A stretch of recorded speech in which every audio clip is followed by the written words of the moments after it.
Bom, vamos então para a matéria desta semana, a locução do Heitor Facini. Observatório do Esporte. Confira a reportagem da semana. Um tema em debate.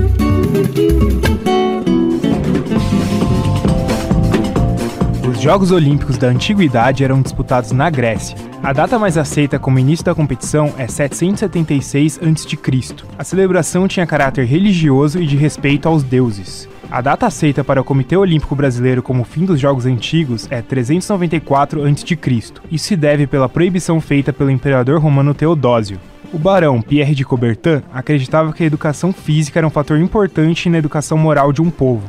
Por isso teve a ideia de retornar com os antigos Jogos Olímpicos. Assim, em 1896 foi realizado em Atenas os primeiros Jogos Olímpicos da Era Moderna.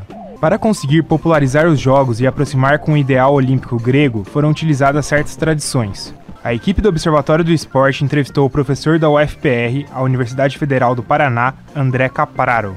Ele fala um pouco sobre isso. As simbologias, elas reforçam tradições. Como os Jogos modernos começaram sem uma perspectiva muito grande, foi uma estratégia adotada fazer referência aos antigos jogos gregos, que na verdade eram práticas religiosas competitivas. Então esses símbolos tentam associar os jogos modernos à antiguidade, portanto são o que o historiador Eric Hobsbawm chama de tradições inventadas. Entrevistamos também a professora e pesquisadora da USP, Kátia Rubio. Ela lançou ano passado um livro contando a história de todos os atletas olímpicos brasileiros. Kátia explica o porquê dessas tradições terem sido criadas. Os símbolos olímpicos foram criados justamente para que a proposta olímpica pudesse transcender apenas os momentos de competição. A bandeira, a chama, a pira ou mesmo a tocha olímpica, elas são a representação daquilo que há de espírito no movimento olímpico para além dos próprios jogos. Quando se pensa em Olimpíadas, logo se lembra da bandeira com 5 arcos. Muita gente pensa que isso é relacionado aos 5 continentes, mas não é bem assim. Quem explica isso é o professor da UFPR, André Capraro. Os arcos foram inventados pelo próprio barão Pierre de Coubertin e eles foram lançados em 1920. Curiosamente, se fala nos continentes, mas a ideia dele era que com aquelas cores, somado ao fundo branco, pudesse ser composta a bandeira da maioria dos países do mundo. A medalha é outra forma de simbolizar os jogos. Kátia Rubio, professora da USP, explica como elas surgiram. No princípio, não havia premiação para os competidores, além da coroa de oliveiras, como acontecia na antiguidade. Mas, a partir dos Jogos Olímpicos de Londres, em 1908, foi efetivamente organizada a premiação da primeira, segunda e terceira colocação com as medalhas de ouro, prata e bronze. Posteriormente foi criado o pódio. Para tornar os jogos mais atrativos para o público, foram criados os mascotes olímpicos. Isso não tem nada a ver com a tradição grega. André Capraro comenta um pouco sobre isso. O mascote é bem mais recente, tá? O mascote não existiu nos antigos jogos helênicos. O mascote data de 68, se não me engano, eram jogos de inverno de Grenoble. Foi lançado como estratégia de marketing, como foi um sucesso, dali então ficou instituído que cada organizador deveria lançar o seu. Nos Jogos da Antiguidade, a chama olímpica tinha muito significado. Ela teria sido roubada de Zeus por Prometeus e dada aos mortais como um presente. Em 1928, em Amsterdã, o arquiteto Jan Vils incluiu a pira, o lugar onde é aceso o fogo olímpico, no desenho da abertura dos Jogos. A partir de 1936 foi criada uma cerimônia para a passagem dessa chama até chegar no local dos Jogos. Assim nascia a tocha olímpica. A pesquisadora da USP, Kátia Rubio, explica esse processo. A chama olímpica, ela é uma criação de um pesquisador olímpico chamado Carl Dien, que para a abertura da cerimônia dos Jogos Olímpicos de Berlim, em 1936, ele idealiza o acendimento da chama olímpica como havia na antiguidade, não é? Então, no templo de Hera, em Olímpia, fazendo então que essa chama peregrinasse até chegar ao local dos Jogos. Posteriormente, isso ganha uma nova forma, como nós temos na atualidade, onde ela continua sendo acesa no Templo de Hera em Olímpia e transportada para diversos lugares do mundo para que ela esteja no lugar aonde será a cerimônia de abertura. A passagem da tocha olímpica por Bauru vai acontecer no dia 17 de julho, percorrendo vias importantes da cidade. A equipe do Observatório do Esporte entrevistou a chefe da seção de eventos e atividades turísticas da Secretaria do Desenvolvimento Econômico de Bauru, Marina Martins. Marina comenta a importância do evento para a cidade. A passagem da tocha vai trazer muita gente e voltar muitos olhos para a cidade de Bauru. Nós, como da seção de atividades turísticas, a gente considera muito importante pela quantidade de pessoas que vêm presenciar não só a passagem, como aproveitar todo o show, então a gente vai trazer muitas pessoas para a cidade de Bauru. Gera renda e movimenta o comércio da cidade. Marina fala também que o investimento feito para a passagem da tocha é mínimo em vista dos benefícios que podem gerar para o município. O investimento é mínimo pela quantidade de coisas boas que o evento vai trazer. A trajetória da tocha, tanto o comboio quanto as hospedagens do pessoal do comitê, é pelo comitê. Bauru só organiza o evento em si. A cidade só arca com as despesas do evento em si. Majoritariamente é o Comitê Olímpico. O revezamento contará com personalidades do esporte municipal e outras pessoas escolhidas pelos patrocinadores, como conta Marina Martins, chefe da seção de eventos e atividades turísticas de Bauru. Os condutores da tocha são 32. 2 foram nomeados pela cidade de Bauru, que é o Mário Sabino, judoca olímpico, e a dona Olga Bicudo da PAI. Bauru indicou esses 2 condutores. Os outros 30 são divididos 10 por cada patrocinador majoritário do revezamento da tocha. O fato de atletas serem relegados a segundo plano é lamentável, de acordo com a pesquisadora da USP, Kátia Rubio. Bom, sendo a chama olímpica esse símbolo que anima os jogos, que ilumina os jogos, é de se imaginar que isso tenha uma relação direta e imediata com o ideal olímpico. Mas, no processo de profissionalização e comercialização dos Jogos Olímpicos, que acontece a partir do final dos anos 80, começo dos anos 90, todos os símbolos olímpicos, eles começam a ser comercializados. Isso faz com que, hoje, mais do que um símbolo, ele seja um objeto comercial. Então, isso fica muito evidente nesse momento em que nós estamos vivendo o Tour da Tocha pelo país, quando os verdadeiros olímpicos, ou seja, os atletas, a razão de ser dos Jogos Olímpicos, são preteridos por pessoas que, de alguma forma, são representativos e significativos para as empresas que patrocinam essa tocha. Então é lamentável, nesse processo, os atletas sejam excluídos e sejam contempladas pessoas que não têm relação alguma com aquilo que vai acontecer a partir do dia 5 de agosto no Rio de Janeiro. Pelos problemas econômicos e políticos que o Brasil vem enfrentando nesses últimos anos, os eventos olímpicos estão sendo muito criticados pelo público brasileiro. Tão grandes são as críticas que até tentativas foram feitas para se apagar a chama em um revezamento. Um evento no Facebook chamado Apagar a Tocha Olímpica em Bauru tem mais de 3 mil confirmados. Para a Marina, a população não enxerga todos os benefícios que a vinda dos eventos olímpicos podem trazer para a região. Eles veem só o lado de poder dar sua opinião, ser contra, eles não veem o benefício que isso traz. Eles falam, poderia ter mais educação, poderia ter mais saúde, ok. Mas ninguém tira a verba da educação para fazer um evento desse tamanho, certo? Então isso aí é muito benefício para Bauru e a gente gostaria muito que essas pessoas enxergassem pelo lado positivo. Porque não se fala em outra coisa, a não ser a passagem da tocha e os benefícios que traz para cada cidade. Por exemplo, em Bauru vem 6 televisões internacionais. E a gente tem que receber essas pessoas como se a gente recebesse uma pessoa na nossa casa. Marina Martins encerrou sua fala para o Observatório do Esporte, fazendo um convite a toda a população da cidade para apreciar o evento. A gente quer convidar o pessoal a procurar saber como está sendo feito. Esse evento a gente está trabalhando há 1 ano já na organização desse evento. A gente quer fazer muito bem para a cidade de Bauru. A gente quer que todo mundo venha, participe, vão até o domingo, se possível participe do revezamento e vai até o Vitória Régia para ver o acendimento da pira, o show do Fala Mansa. Vai ser uma festa muito bonita e memorável para a cidade de Bauru. Porque a tocha olímpica não é todo dia que passa, né? Uma vez provavelmente a gente não vai ter mais tão cedo uma tocha olímpica como uma Olimpíada no Brasil.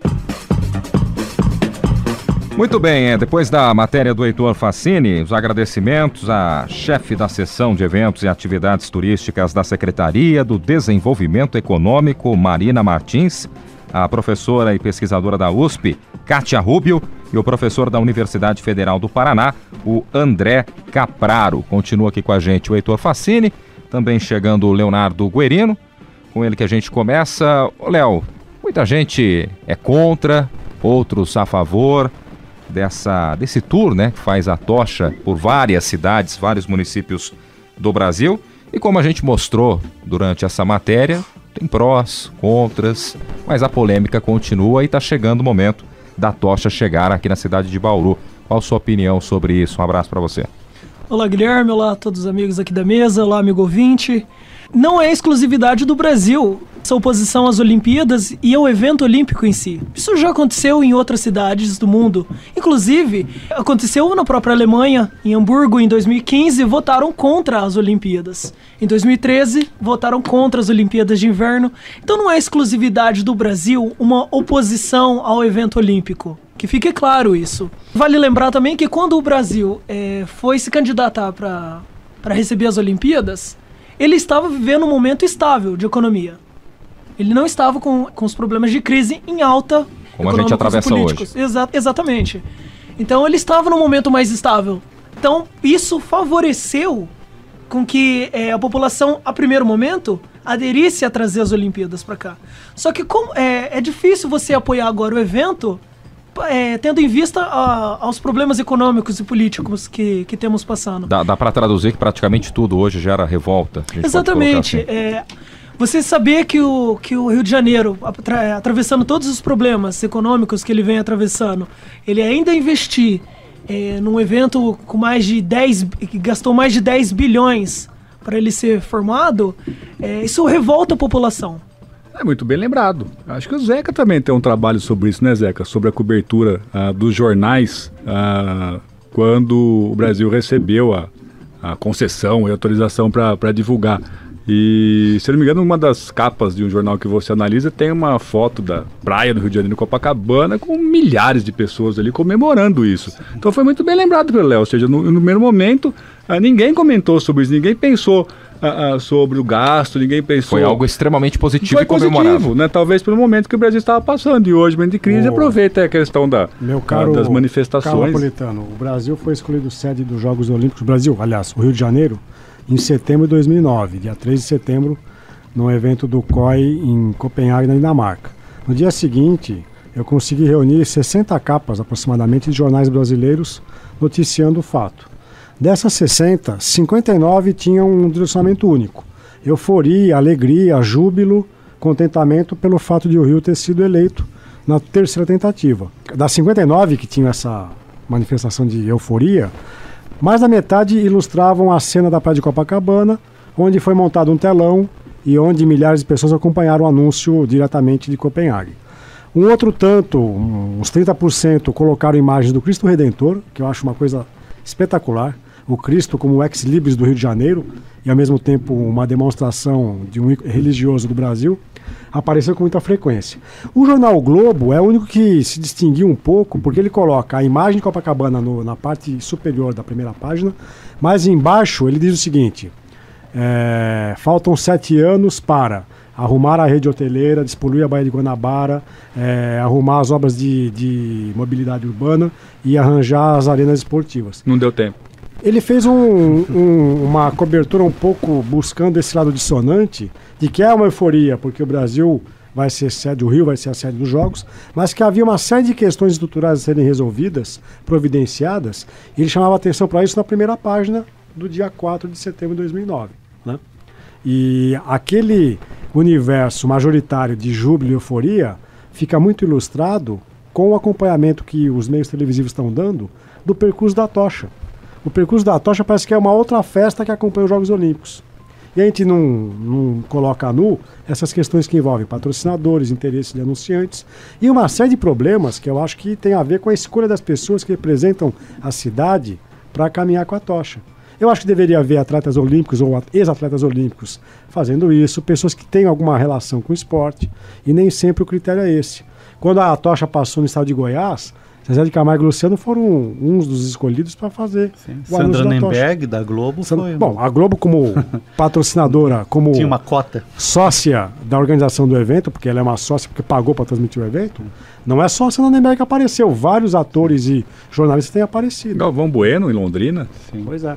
Mas muito patrocinador para poucos representantes da cidade. O que me chama a atenção é que aqui em Bauru, o Carlos Napolitano não foi escolhido para carregar a tocha. É uma injustiça. Nem o nosso diretor Fábio Fleury, nem você, Guilherme Dias. Não sei por quê. O Fleury foi convidado, pelo jeito, viu? Tá todo otimista por ali. Não fui convidado, não sei porque eu seria, não sou nem bauruense. Fica mais complicado. Mas o que falta, o que muita gente está questionando, e isso eu sou até indagado por ouvintes, por que um número tão grande de patrocinadores e apenas 2 representantes escolhidos pelo município, pela prefeitura? No caso aqui de Bauru, só relembrando, Mário Sabino, ex-atleta, e acho justíssima a indicação do Sabino, e a dona Olga Bicudo, que também faz um trabalho muito bacana, acho que ok também ser representante bauruense pelo trabalho que ela desenvolve já há algum tempo na PAI. É que aqui em Bauru, no mesmo dia, haverá a cerimônia da tocha em Agudos, Lençóis Paulista e Jaú. Então vai ser uma tocha a jato. Passar em várias cidades. Mas são 32, Zeca, e desses anunciados aí, o Mário Sabino, o único atleta olímpico, ou seja, acho que Bauru tem outros atletas que participaram. Que poderiam. Até o próprio time de basquete, né? Eu fiquei pensando durante a semana, já sabendo dessa matéria, o Larry Taylor, que tem um carinho aqui pela cidade, que disputou. Sim. Naturalizou, né? Naturalizou brasileiro. Mas é bauruense. Mas vale lembrar que não são exclusivamente esse atleta escolhido por Bauru, que é o único atleta olímpico. Quem sabe os patrocinadores também não podem Porque está em segredo? Ainda não foi anunciado. Tem a lista com os nomes. Não foi anunciado. Não então, foram anunciados. É por isso que a gente não pode afirmar 100% que só esse atleta olímpico vai ser. Então deveriam divulgar, porque, por exemplo, muita gente vai deixar de ir pensando que vão ter lá 30 representantes comerciais de patrocinadores. Seria bacana se convidaram o Larry Taylor, por exemplo, já que a gente citou esse exemplo aí. Avisa, né? Olha, o Larry Taylor vai conduzir a tocha aqui em Bauru, tem muita gente que tem carinho por ele. O Barbosa é o técnico da seleção de basquete. Sim, tantos outros nomes. É difícil a gente achar uma explicação para isso. Pois não, Heitor? E é interessante que eles não falam isso. Parece que se você pensar que esse simbolismo da tocha olímpica, de todos os símbolos olímpicos, é um negócio que, na teoria, depois que a Olimpíada deixou de ser amadora e virou profissional e precisava de um investimento muito grande para ser realizado os jogos, você tem que pensar que esse simbolismo fica só no campo das ideias, porque praticamente isso aí é uma ação de marketing. Tanto carregar a tocha, tanto como qualquer outro símbolo, os mascotes, a abertura, é tudo uma ação de marketing para promover o evento e mostrar para a população, nossa, que evento bonito, que grande festa, que grande show, para realmente mostrar que vale esse investimento fazer tudo isso. E se você pensar que eles não divulgam esses 30 nomes, você não tá fazendo uma boa propaganda do seu evento. Você não tá falando assim, putz, venham assistir o revezamento da tocha, vai ter tal atleta, vai ter, se não for atleta, vai ter tal celebridade, vai ter tal personalidade, pra mostrar não assim... Não precisa ser atleta exclusivamente. Até um amigo meu perguntou esses dias, aliás, um abraço pro Elvis, tá ouvindo o Observatório do Esporte, ele gosta bastante do programa. Ele me perguntou, o astronauta o Marcos Pontes, ele não vai conduzir a tocha? Ele não é ex-atleta, mas é um nome de peso aí da cidade, principalmente ganhou destaque nos últimos anos. E eu respondi não vai, pelo menos não tá na lista ali inicial. O primeiro astronauta brasileiro. E não poderia ser um nome a mais? A personalidade. Claro. Sim, mas o interessante é que você pensar que já no dia 17 eles ainda não divulgam essa lista, ou eles não tiveram tempo para ainda já terminar essa lista? Veja só, no dia 22 de março deste ano, uma matéria do Jornal da Cidade, com o título 5 bauruenses já estão confirmados como condutores da tocha olímpica. Isso em março. Quem eram os 5 que estavam confirmados ali? O nadador Norival Anhele, o tenista Helder Gouveia, o judoca Mário Sabino, confirmadíssimo, né? O assistente de engenharia do Boulevard Shopping, Vinícius Teixeira Pires, e Marcelo Manton, superintendente do Boulevard Shopping. E a dona Olga Bicudo aparecia como alguém convidada de quem o comitê organizador esperava a confirmação. Então veja, já houve um anúncio aqui, né? E 2 pessoas que a princípio não tem nada a ver com esporte, podem patrocinar esportes, mas não são esportistas, que são os dois representantes aqui do Boulevard Shopping. Eu queria recuperar um pouco, Zeca, que eu acho que a entrevista está muito bem feita, mas ficou uma dúvida pairando no ar em relação à origem dos anéis olímpicos. Né? Qual que é a ideia que você tinha do surgimento? Né? O que a imprensa sempre divulgou, que era o congraçamento dos 5 continentes. Sim. Então, o asiático representado pela cor amarela, o continente africano pela cor preta, sim, e por aí vai. E o que foi apresentado aqui que seriam as cores mais presentes nas bandeiras dos países, sim, que fazem parte do Comitê Olímpico, né? Mas, na verdade, podiam se utilizar as 3 cores primárias, né? Podiam ser 3 anéis, sim, apenas. Foi, né? Assim. O vermelho, o azul e o amarelo. Mas daí eu achei uma outra versão aqui, que de certa forma configura um certo meio plágio do Barão de Pierre Coubertin, que ele teria se inspirado no logotipo da União da Sociedade Francesa de Esportes Atléticos, que eram 2 anéis, um azul, outro vermelho, né, inspirados nas cores da bandeira da França. Então a gente já tem aí no mínimo 3 versões, teorias, né? Mas o que eu acabei pesquisando aqui é que a versão dos continentes foi negada já pelo Comitê Olímpico. Então essa não seria a original, né? E durante também os Jogos Olímpicos de Berlim 36, o Karl Dien, que era o responsável pelo Comitê Olímpico, ele inventou uma história lá, que era um símbolo antigo que o Pierre Coubertin tinha descoberto nas ruínas do Templo de Delfos, né? Mas isso foi uma jogada de marketing, não tinha nada a ver. Tá? Deixa eu fazer uma pergunta. A tocha que passará aqui por Bauru no dia 17 acenderá a pira olímpica no dia 5 de agosto, na abertura dos Jogos. E também sempre há um simbolismo da personalidade que acende, né, a tocha olímpica. O Muhammad Ali, que recentemente faleceu, foi o responsável por acender a tocha na Olimpíada de Atlanta. Aquela atleta aborígene, me foge o primeiro nome dela, Freeman, australiana, acende a pira em Sydney. Em Barcelona, os mais antigos como eu aí lembram, um atleta paralímpico, cadeirante, que acende com uma flecha, me foge o nome dele agora. Ele não era cadeirante não, cara. Não era cadeirante? Não. Mas ele era um atleta paralímpico. Atleta paralímpico. Então, falha nossa. E aí fica uma pergunta aqui para a mesa, né? Inclusive, eu já vi uma apresentação de um trabalho do Zeca, em que foi um pouco meio que fake, né? O acendimento da tocha, com o tiro ao arco, né, Zeca? Há uma imagem de um cinegrafista que estava do lado de fora do Estádio Olímpico em Barcelona e que mostra a trajetória da tocha. A tocha passa por cima da pira olímpica e cai do lado de fora. Só que antes que a tocha escrevesse a sua parábola, a tocha acende por um outro mecanismo automático. Mas foi alguém apertou algum botão. Foi bonito. Não, foi bonito, mas tiveram que isolar um espaço atrás da pira olímpica para não queimar alguém, né? Para não acertar ninguém queimar. Foi bonito, mas foi fake. Foi. Mas fica a pergunta, né? Há algumas semanas o Pelé já lançou a sua candidatura para acender a pira. Eu quero saber de vocês, quem vocês gostariam ou quem você acha que deveria. Infelizmente os nomes que eu gostaria de ver não estão vivos. Eu gostaria de ver o Ademar Ferreira da Silva ou o João do Pulo. Eu diria o seguinte, vamos lá. O jogador de vôlei, o Giovanni, foi quem recebeu a tocha olímpica ali na Grécia, na cerimônia que tudo isso tem origem aqui no caminho da tocha para o Brasil. Eu acho que seria, então, o momento de uma mulher, uma atleta feminina, acender a tocha nos Jogos Olímpicos. Alguém que já tenha sido, eu sugiro, alguém que já tenha se aposentado e tenha sido medalhista olímpico. Mas quem seria? Boa pergunta. Alguém do vôlei de praia. Jaqueline. Alguém do vôlei de praia. A Hortência não foi... A Hortência não foi medalha de ouro, né? Não, foi medalhista. A medalha não foi medalha de ouro. Não, mas aí tudo importa a medalha. Mas eu acho que há algumas personalidades que não são dos esportes coletivos que têm mais identificação com os Jogos Olímpicos. Né? Inclusive, Zé, que eu só abri uma notinha, acho que é muito importante, né? Esse caráter dos Jogos Olímpicos, em que as 3 medalhas têm valor. Né? No futebol a gente viu o Messi... não querendo receber a medalha e tal, mas para qualquer atleta olímpico do atletismo, e na maioria das modalidades, qualquer uma das medalhas tem um valor incrível, né? Então o primeiro e o segundo lugar, acho que nos Jogos Olímpicos tem um valor real. E o nosso serviço de informação diz que o atleta paralímpico que acendeu a pira, ou não acendeu, né? Em 92 em Barcelona, ele era um arqueiro, né, de arco e flecha, o Antônio Rebolho. Tiro com arco o nome correto. Tiro com arco o nome correto. É estranho. Você, ouvinte do programa que acessa as redes sociais, curta nossa página no Facebook. O endereço é o www.facebook.com/Observatório do Esporte. Acesse também o blog do nosso programa. O endereço é o observatório do esporte unesp.blogspot.com.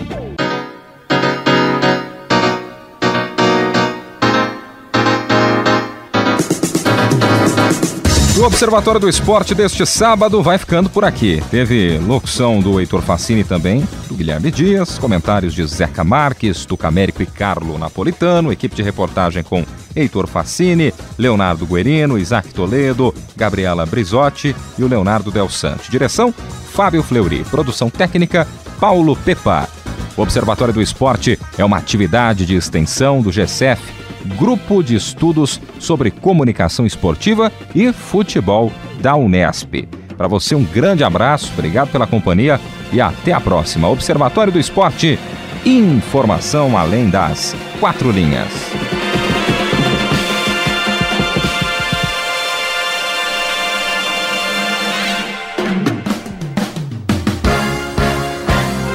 A Unesp FM apresentou Observatório do Esporte, o programa que dá bola a todas as modalidades esportivas.